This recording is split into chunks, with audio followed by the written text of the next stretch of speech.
I was speaking about how do you build a business case around big data, and I think the big takeaways are that uh, it's important to build a business case around something that's very targeted and concrete.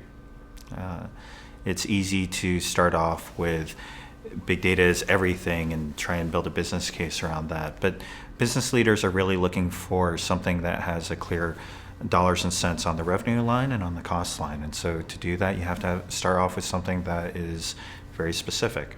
Uh, but at the same time, it's important to recognize that big data is an innovative area. Uh, people are their estimates around how long it will take, around the costs, are oftentimes underestimations, and so it's important to factor that into those business cases as well.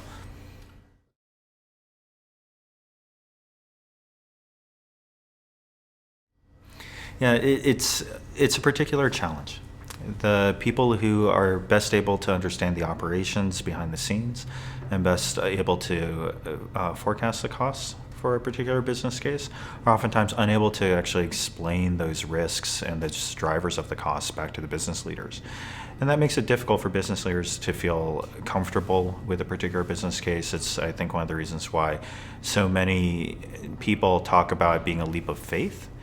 It's not that there isn't knowledge and expertise resident in the organization that can actually estimate the risk. It's that the business leader isn't necessarily understanding it. I think it's one of the gaps currently in the existing workforce as far as how to actually bridge that communication.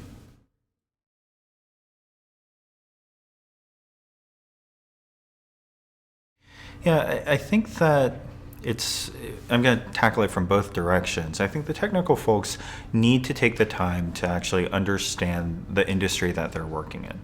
I've known different technical people. Sometimes they really understand the drivers of the business, and sometimes they're happy being just within their own silo, working within IT or within a database.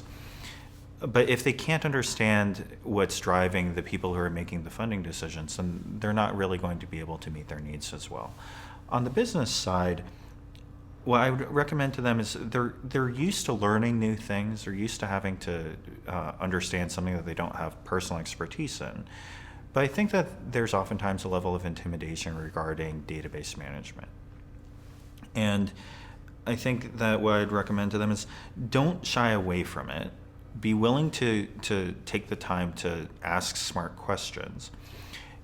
It's not about understanding every single operation, but it is about understanding where is there potential variability, where could something actually be unexpected that could come up, and how do they manage against that?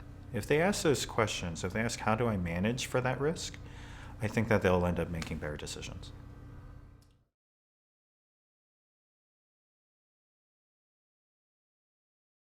I think regardless of whether it's healthcare or a different industry, you're always going to have this tension between how much can you pull together and aggregate data and the security and privacy issues that are around that.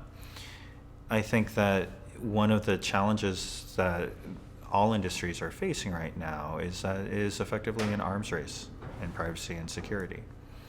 And it's going to continue to be an area of focus for industries in the future.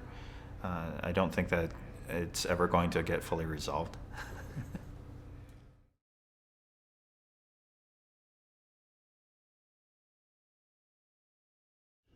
I think that there's a lot of opportunity for research, um, both in terms of how do you actually effectively manage a database and what areas do you want to optimize on security and really just completely lock down, and what areas do you want to optimize on openness.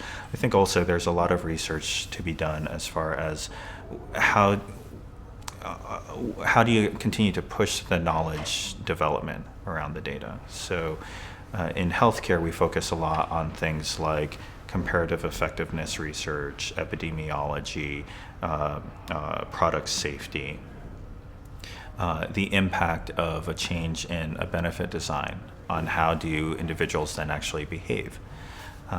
These are areas where there's continual research, and I think that that's going to be a big driver for future growth.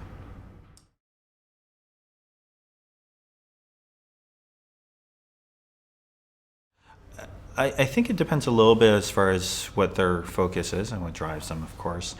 If they're really focused on just being on the data and analytics side, don't worry about an industry. At some point, you'll learn that when you get into a career. But do spread your wings beyond the data and analytics side to take some kinds of courses on business management to understand how are these decisions actually getting made. Otherwise, where you'll end up is just on the execution side. I think conversely, I would really encourage people who are focused on a particular industry path or on the business management path to also dive into some courses in some other functional areas, some of the functional areas that support companies. IT is one of those areas that I don't think enough people who have a finance degree or an accounting degree or a business management degree pays as much attention to as they probably should, and it's worth their time.